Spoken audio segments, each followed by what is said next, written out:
da nossa reunião de hoje, que é reencarnação, oportunidade de progresso. Então,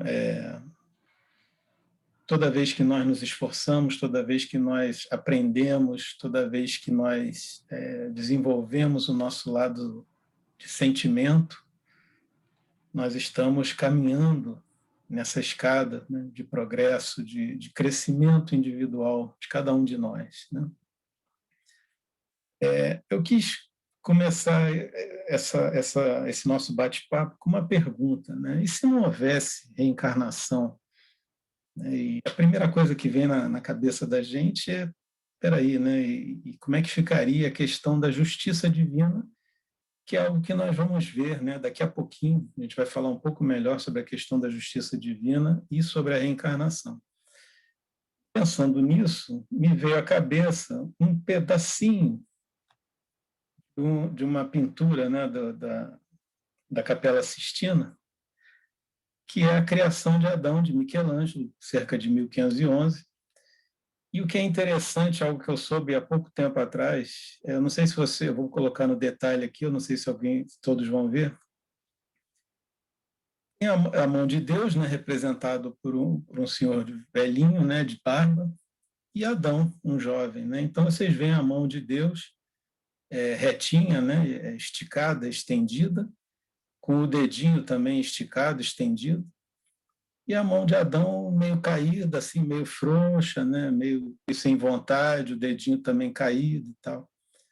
Eu nunca tinha reparado nisso. E no outro dia eu vi um comentário sobre essa questão, e isso aí simboliza o seguinte, eu achei muito bonito, que Deus está sempre pronto, Deus está sempre olhando por nós, Deus está sempre esperando as nossas ações, as nossas atitudes. E o homem muitas vezes vacila, muitas vezes não está com aquela vontade, né? Tá com a mão mole, né? O dedinho caído e tal. Mas Deus está sempre lá, Deus está sempre pronto para nos receber na medida em que nós tivermos o impulso de caminhar para Ele. Achei muito interessante a página lida hoje, quando ele falou exatamente disso, que Deus está ali, né? Está pronto, depende de nós, né? Depende de nós caminharmos, né?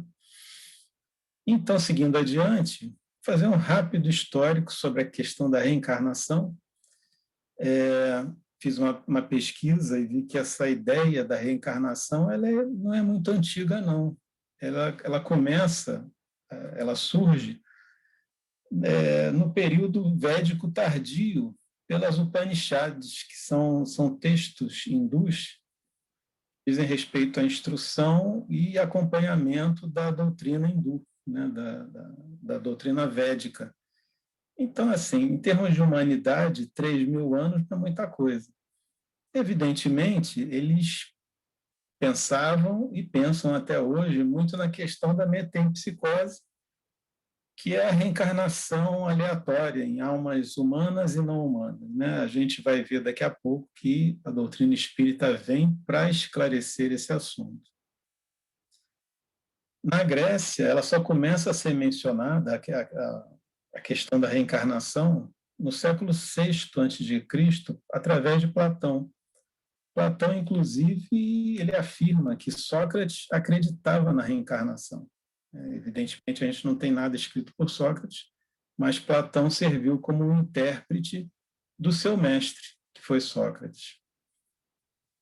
No século I a.C., não sei nem se dá para ver a figura, Júlio César, o imperador romano, um dos homens mais poderosos, se não o mais poderoso do seu tempo, e chegou a registrar que os druidas da Gália, da Grã-Bretanha e da Irlanda tinham a metempsicose como uma de suas principais doutrinas. E no judaísmo ortodoxo, a Cabala ensina essa crença, né, na transmigração das almas, que eles chamam de Gilgul. Essa crença na reencarnação é corrente no judaísmo chassídico, que é um movimento dentro do judaísmo ortodoxo, e que considera a Cabala sagrada e saber de autoridade. Então, eles acreditam na reencarnação. Uma coisa interessante é os judeus ortodoxos, eles entendem que a conversão ao judaísmo é uma espécie de reencarnação. O que eles entendem? Quando os não-judeus, né, são atraídos pelo judaísmo, é porque eles eram judeus em uma vida anterior. Ora, se eles eram atraídos numa vida anterior, é porque eles já encarnaram. Então, os judeus ortodoxos, uma parte dos judeus ortodoxos, acredita na reencarnação. Eles acreditam que essas almas podiam vagar entre nações por várias vidas até encontrarem o caminho de volta, inclusive ao se verem nascidas em uma família gentia com um ancestral judeu perdido, entre aspas. A doutrina espírita vem explicar melhor essa questão, né? Nós podemos, não só podemos, como nós reencarnamos em muitas formas, homem e mulher, né? Em muitos lugares diferentes, e aprendemos com isso, né? Não necessariamente dentro da mesma religião. Uma coisa que passa quase despercebida, né, no Novo Testamento, e que Jesus nos afirma, né, a encarnação de Elias, que foi o nosso patrono, né, João Batista, nosso querido João Batista. Agora, os judeus entendiam que isso era cumprimento de missão, eles não generalizavam. E interessante que Jesus vem e quase que desapercebidamente ele fala, ó, Elias aqui, né? Verdade que Elias há de vir e restabelecer todas as coisas. Mas eu vos declaro que Elias já veio e eles não o conheceram e o trataram como lhes aprouve. É assim que farão sofrer o Filho do Homem. Ou seja, aí Jesus não só já dá uma primeira dica da reencarnação, como ele dá a dica também do que aconteceria com ele. Isso a gente vê muito claramente, se alguém tiver a disponibilidade de tempo, de ler no livro de Isaías. Isaías tem momentos ali que ele retrata a vida de Jesus com uma perfeição muito grande. Eu acho que vale a pena, quem tiver tempo, dar uma olhadinha.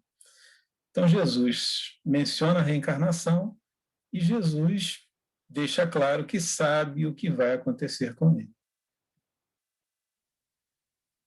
Na Idade Média Europeia, né, por volta dos séculos XI a XII, muitos movimentos reencarnacionistas foram considerados hereges e foram perseguidos pela Inquisição.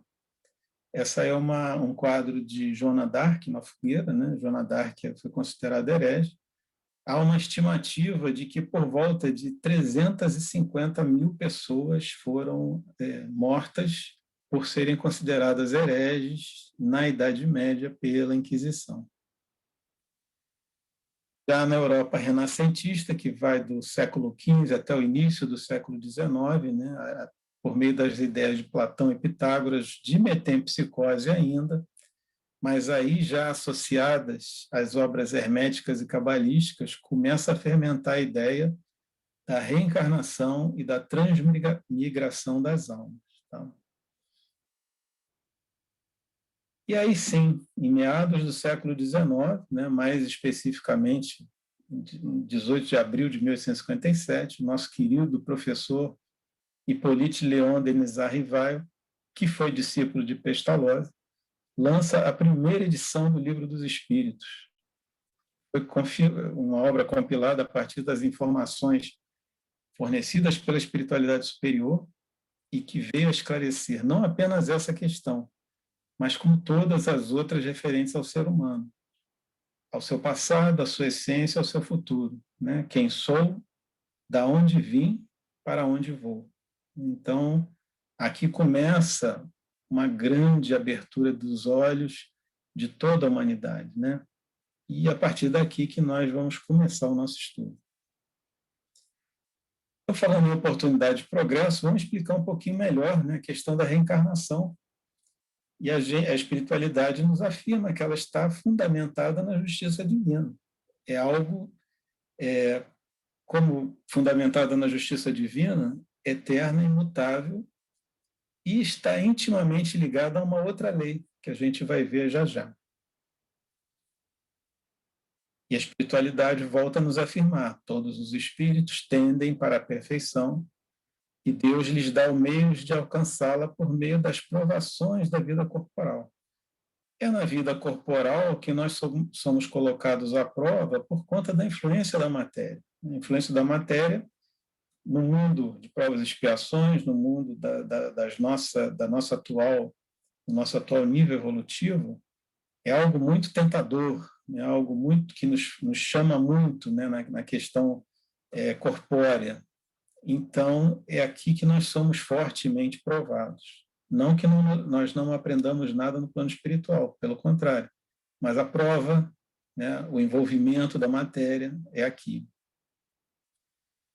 A justiça divina, né, nos concede realizar em novas existências o que não pudemos fazer ou concluir numa primeira prova. Né? Então, olha só que bacana. Deus nunca fecha as portas para nós. Deus sempre nos dá a oportunidade de passar naquela prova que nós não fomos muito felizes. Então, não passamos agora, vamos tentar melhor, vamos procurar passar da próxima vez, mas evidentemente vamos fazer o nosso melhor para passar agora. Né? Eu coloquei essa foto dessa moça com o rosto meio na luz, meio na sombra, que eu achei um simbolismo bonito,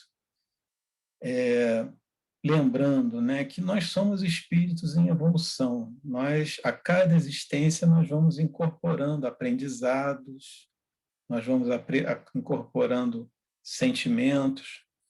Isso tudo fica registrado, né, no nosso perispírito, né, e algo que a psicanálise chama de inconsciente ou subconsciente. Então, nós estamos construindo, e à medida que nós formos construindo, essa sombra vai diminuir cada vez mais, né, e o rosto vai ficar integralmente na luz. Quando é que vai ficar integralmente na luz? Quando formos espíritos puros, que um dia seremos, né? E aí a espiritualidade faz a pergunta, né? Se a nossa sorte, né, se a sorte do homem fosse fixada irrevogavelmente depois da morte, se fosse uma vida só, onde estaria a justiça de Deus?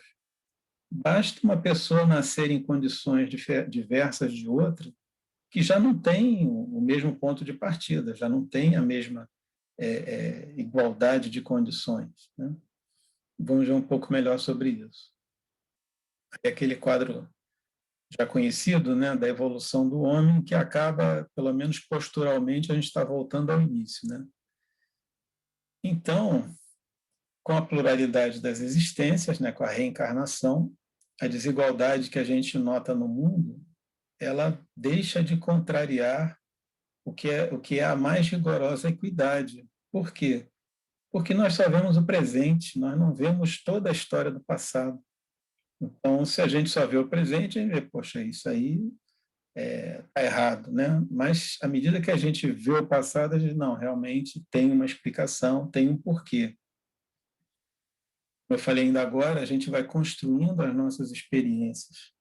E quando a gente, principalmente quando a gente trabalha, né, na reunião mediúnica, a gente percebe que, por exemplo, vem um obsessor, né, com aquela ideia fixa, com a monoideia de vingança, de querer atingir outra pessoa, e a espiritualidade vem e atua sobre ele e mostra para ele toda uma situação da qual ele não tinha, talvez, nem percepção.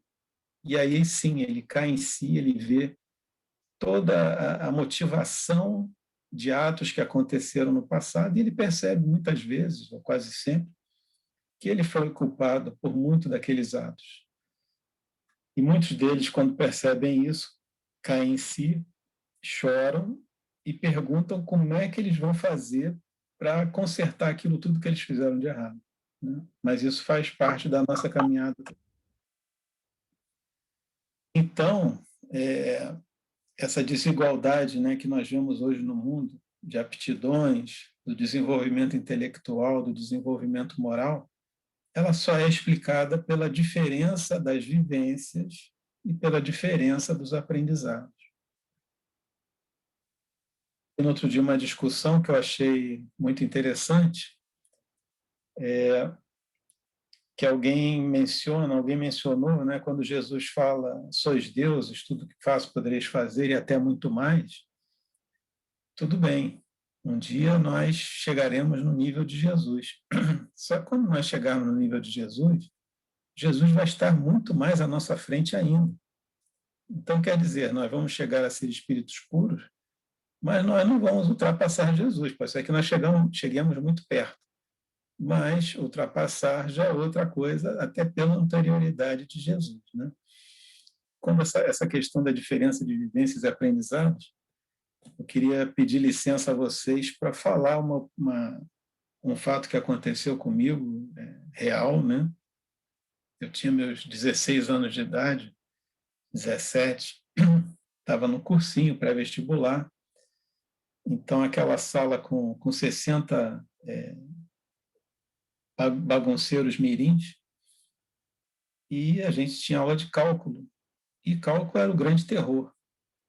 E lá no fundo da sala, sentadinho, com a cabeça meio torta para o lado, sentava um garoto de óculos, ruivo, caderno fechado. Aliás, não tinha nem caderno, ele tinha umas folhas soltas que ele deixava em cima da carteira e não mexia com elas.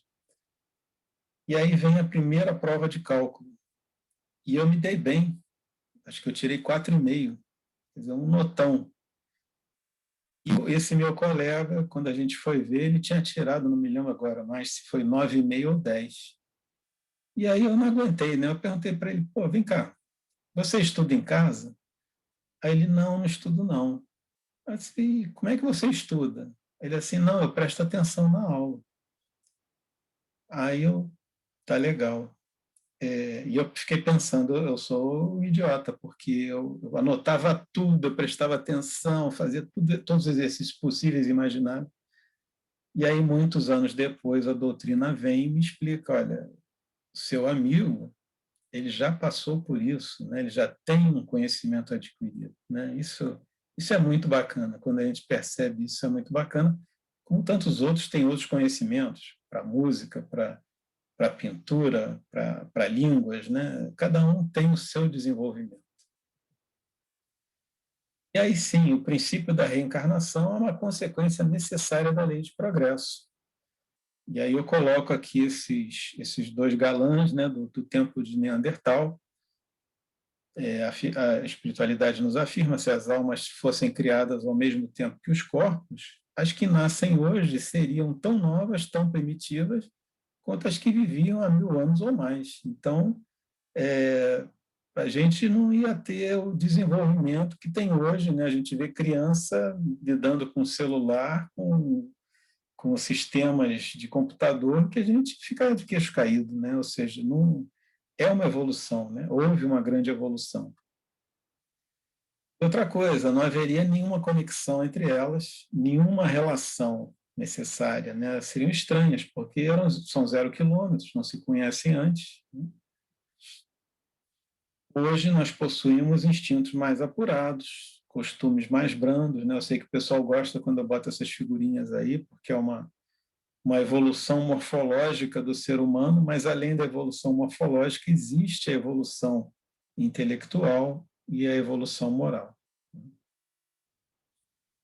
E aí sim, temos a intuição de certas coisas sem nunca as termos aprendido. Eu falei ainda agora da nossa construção, né, das nossas vivências, do nosso inconsciente, o registro que fica no perispírito, e a gente está construindo a cada existência, né? E aí a gente fala mais diretamente da pluralidade das existências que Jesus estabelece, né, conforme o Evangelho de João, e Jesus demonstra a realidade e a necessidade para o progresso. Aí a foto de Jesus e Nicodemos. E com essa lei do progresso, né, todas as aparentes anomalias da vida humana são explicadas. As diferenças de posição social, as mortes prematuras que tornariam inúteis a almas as existências breves, ou seja, nasce um bebê e morre o bebê, que finalidade teve aquela encarnação? Não teria explicação se não houvesse a reencarnação. Igualdade de aptidões intelectuais e morais pela anterioridade do espírito que aprendeu e progrediu mais ou menos e traz, ao nascer, aquilo que ele adquiriu nas suas existências anteriores. Eu queria colocar para vocês um clipezinho de 2 minutos, onde Jesus fala com João sobre o nascer de novo. É muito bonito, enquanto isso eu vou tomar um pouquinho d'água. Rabi, bem sabemos que és mestre vindo de Deus, porque ninguém pode fazer estes sinais que tu fazes se Deus não for com ele. Na verdade te digo que aquele que não nascer de novo não pode ver o reino de Deus. Como pode um homem nascer sendo velho? Pode, porventura, tornar a entrar no ventre de sua mãe e nascer? Na verdade te digo que aquele que não nascer da água e do Espírito não pode entrar no reino de Deus. O que é nascido da carne é carne. E o que é nascido do Espírito é Espírito. Não te maravilhes de te ter dito: necessário vos é nascer de novo.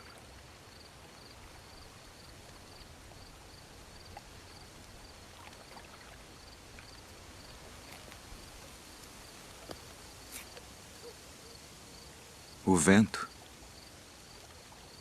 assopra onde quer.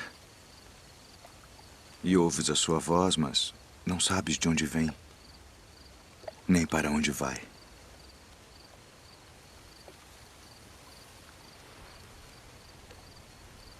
Assim é todo aquele que é nascido do Espírito. Como pode ser isso? Tu és mestre de Israel e não sabes isto. Na verdade te digo que nós dizemos o que sabemos e testificamos o que vimos, e não aceitais o nosso testemunho.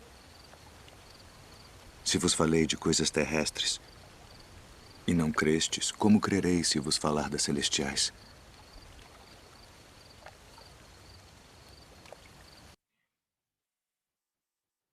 E, Jesus falando da água e do espírito, da carne e do espírito. Já foi o primeiro toque, já tinha dado um primeiro toque.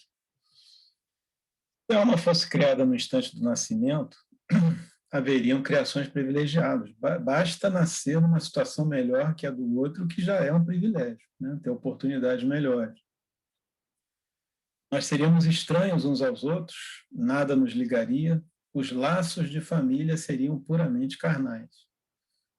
Não seríamos solidários porque nós não teríamos passado, nós não existíamos no passado. Se houvesse o nada após a morte, todas as relações cessariam com a vida. Os seres humanos não seriam solidários no futuro, não haveria nem futuro, Então, através da reencarnação, nós somos solidários no passado e no futuro. As relações se perpetuam no mundo espiritual e no mundo corporal. E a fraternidade tem como base as próprias leis da natureza. O bem tem um objetivo e o mal tem suas consequências. Aparecem os preconceitos de raças e castas, pois a mesma pessoa pode nascer rico ou pobre, capitalista ou proletário, chefe ou subordinado, livre ou escravo, homem ou mulher. Olha só, hein? Então, a gente vai aprender, a cada repassada, a cada encarnação, a gente está aprendendo. A reencarnação funda numa lei da natureza o princípio da fraternidade universal, também funda na mesma lei, o da igualdade dos direitos sociais e também o da liberdade. E o objetivo final da reencarnação, ele é resumido da seguinte forma pela espiritualidade superior: expiação, melhoramento progressivo da humanidade. Sem isto, onde a justiça? Né? Basta nascer numa condição melhor que já não há mais justiça. E nós não, a cada encarnação, a cada passo, a gente está aprendendo, a gente está coletando novas informações, a gente está crescendo moral e intelectualmente. Deus nos impõe a encarnação com o fim de chegarmos à perfeição. Para uns a expiação, para outros a missão. Essa figura aí eu tirei daquele filme 2001, Odisseia no Espaço. E esse aí é aquele astronauta, que na época eu não sabia, né, mas ele estaria reencarnando, e ele olha assustado para o planeta, né? Diz, meu Deus do céu, né? Como será, né? Como vai ser isso? O que vai acontecer comigo? O que eu vou fazer, né? Qual é o meu futuro, né? Então ele olha preocupado, né, para o planeta. Agora, para nós alcançarmos a perfeição, nós temos que sofrer as vicissitudes da existência corporal. Eu diria até que, à medida que nós evoluímos, menos nós temos que passar por essas vicissitudes, porque nós aprendemos também não só com a nossa experiência, mas como com a experiência dos outros. Nós vamos nos tornando cada vez mais sábios e vamos aprendendo com os outros também, dizem que essa é a grande característica do sábio, aprender com a experiência do outro. A encarnação, né, ainda tem essa finalidade que é muito bonita, né, que é colocar-nos em condições de suportar a parte que nos toca na obra da criação. Nós fazemos parte, nós temos influência na obra da criação divina. Em cada mundo a gente toma um instrumento, né, um corpo, de acordo com a matéria desse mundo, e aí vai cumprir as ordens de Deus. Vai suar, vai chorar eventualmente, mas vai evoluir. E assim nós concorremos para a obra geral, que é a obra de Deus, nós nos adiantamos. O mundo, o universo, ele só se adianta porque nós nos adiantamos. Tudo é uma cadeia, tudo está ligado. André Luiz faz uma comparação que eu acho muito interessante sobre a evolução, né? Ele diz assim, evolução é como subir uma montanha. Você se cansa, você escorrega, você pode até se machucar, mas você continua subindo. Quando chega lá em cima, você vai ver que valeu a pena.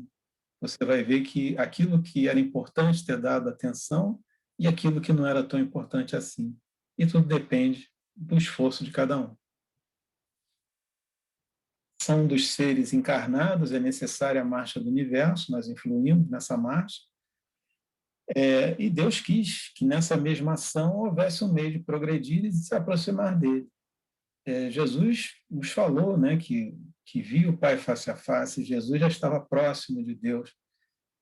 Na página lida no início também, nós vamos caminhar no sentido de nos integrarmos a Deus, entendermos Deus e sermos seus trabalhadores diretos. Então, por essa admirável lei da providência, né, tudo se encadeia, tudo é solidário na natureza. E uma outra consideração dos espíritos, em outra questão que eu também acho muito bonita, é que tudo serve, tudo se encadeia na natureza, desde o átomo primitivo ao arcanjo, que também começou por ser átomo, ou seja, toda a criação está interligada. À medida que nós evoluímos, nós vamos tendo cada vez mais e mais responsabilidade sobre os nossos irmãos menos adiantados. Isso é muito importante, a gente ter noção da responsabilidade. A encarnação é necessária ao progresso duplo que a gente tem, moral e intelectual do espírito, progresso intelectual pela atividade do trabalho e do estudo, né? A gente não deixa de estudar nunca, a gente não deixa de trabalhar nunca. O progresso moral pela necessidade recíproca de estarmos em contato com outras pessoas. Essa pandemia foi um duro golpe nessa nossa, vou dizer assim, vocação, nessa nossa tendência de estarmos em contato. Mas até a tecnologia está nos ajudando agora. Nós estamos numa reunião virtual, onde um sabe que o outro está ali do lado, né? Praticamente do lado. E a vida social é a melhor avaliação das nossas boas ou más qualidades.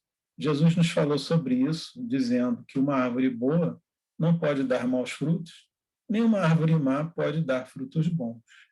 Então, é no contato direto com as pessoas, é no nosso relacionamento que nós demonstramos e avaliamos as nossas qualidades.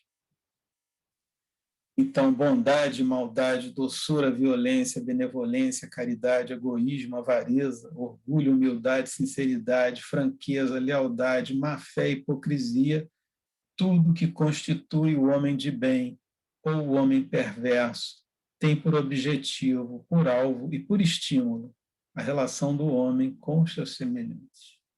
É nesse momento que nós crescemos, é nesse momento que nós somos observados. E para a pessoa que vivesse isolado, porque não ia querer se misturar com o mal, porque não haveria vícios, né? Mas aí também não haveria virtudes. Então, se a pessoa se preserva do mal pelo isolamento, ela também se preserva do bem. E se ela tivesse a oportunidade de fazer o bem e não fizesse, ela estaria fazendo mal. Então, o isolamento é um grande erro, um crasso erro. Acho essa foto muito bonita, né? Porque ela mostra exatamente isso. O nosso progresso é fruto do nosso trabalho. Então, a gente vê a pessoa esculpindo o seu bloco de pedra, né? E é um trabalho difícil, porque é um bloco de mármore. Então, é uma simbologia muito bonita, né? Esse é o nosso trabalho, nós estamos nos esculpindo a cada encarnação, a cada passo adiante. A reencarnação, ela traz dignidade exatamente por isso, porque é o nosso esforço. Quando Lutero falou pela fé sois salvos, ele deu a entender que seria de graça, né? uma graça. Né? Não é a reencarnação, que é a realidade, faz com que nosso esforço nos salve, nosso esforço nos faça caminhar adiante. Agora, como nós somos livres, nós temos livre-arbítrio, nós podemos trabalhar com maior ou menor intensidade, com mais ou menos foco, segundo a nossa vontade, acelerando ou retardando o nosso progresso e, por consequência, a nossa própria felicidade. Então, todo aquele que se atrasa não pode se queixar senão dele mesmo, como aquele que se adianta tem todo o mérito do seu esforço. Evidentemente, pode ser aconselhado, pode ser bem intuído, mas o esforço é dele, não é de mais ninguém. Raramente o progresso intelectual e moral andam juntos, mas o que a gente não consegue num determinado tempo, alcança em outro, de maneira que os dois progressos acabam por atingir o mesmo nível. E esse, se Deus quiser, é o patamar do mundo de regeneração que nós vamos atingir em algum tempo. Não vamos saber quando, mas vamos atingir em algum tempo. Essa figura do anjo, né, com as duas asas, eu me lembro do nosso muito querido Dr. Zé Alberto Pastano, quando nas palestras, nas reuniões públicas, ele falava, né, ele incentivava, dizia, olha, tantos aqui já fizeram tanto progresso, vamos nos esforçar um pouco mais, porque falta pouco. Eu já vejo os dois cotoquinhos das asas em muitos aqui. Quer dizer, ele fazia analogia com o anjo, né? Eu achava muito legal, muito bacana isso. Então, a gente vê, né, algumas vezes, homens inteligentes e instruídos, pouco adiantados moralmente e vice-versa, né? Ou seja, pouco inteligentes e instruídos e muito adiantados moralmente. Eu ia falar da reunião mediúnica, mas eu estou preocupado com o tempo, então vou seguir adiante. É bonita a foto dessa escadaria, né? A escadaria é uma ascensão. E a gente percebe, por tudo que a gente comentou até agora, que só uma existência corporal é claramente insuficiente para que nós possamos adquirir todo o bem que nos falta e eliminar o mal que ainda existe em nós. E para cada nova existência na matéria, o espírito entra com o seu conhecimento adquirido nas existências anteriores, em aptidões, em conhecimentos, inteligência, em moralidade, em sentimento. A gente não perde, a gente traz a nossa essência. Então, cada existência é, assim, um passo adiante no caminho do progresso. É importante considerar que o estado corporal é transitório e passageiro. E é no estado espiritual, principalmente, que a gente colhe os frutos do progresso realizado pelo trabalho da encarnação. Essa foto aí simboliza uma colônia espiritual mais elevada, então, você vê que lugar bonito, né? As pessoas sentadas na beira de um lago, ouvindo uma outra pessoa tocar piano. Deve ser uma experiência assim extremamente agradável, né? E é no estado espiritual que a gente se prepara para novas lutas e toma as resoluções que nós colocaremos em prática na nossa volta à humanidade corporal, ou seja, pela reencarnação. Uma última observação, eu coloquei esse quadrinho aí do esquemático, né, do espírito, perispírito e corpo, é um benefício adicional importantíssimo da reencarnação no que diz respeito aos nossos irmãos que atentaram contra a própria existência, mas danificando a casa mental, né, pelo ato violento. Nesses casos, eles vão reencarnar numa reencarnação compulsória, e o objetivo dessa reencarnação é dissipar os fluidos deletérios presentes no corpo perispiritual. Normalmente, esses irmãos ou têm pouquíssima ou nenhuma percepção da realidade ao seu redor, né? Porque a casa mental foi danificada. E, como vocês sabem, o dano ao corpo físico pode danificar também o perispírito. Se isso não acontecesse assim, eles poderiam ficar estagnados muito tempo, tendo em vista o comprometimento com as leis divinas. Então, é algo que a reencarnação ajuda, que é na reconstituição psicofísica do indivíduo que comete essa espécie de ato violento contra si mesmo. Meus queridos, muita paz a todos. Espero que eu tenha atendido aquilo que me foi solicitado. Que Jesus possa estar sempre em nossos corações, em nossas mentes. Boa noite a todos.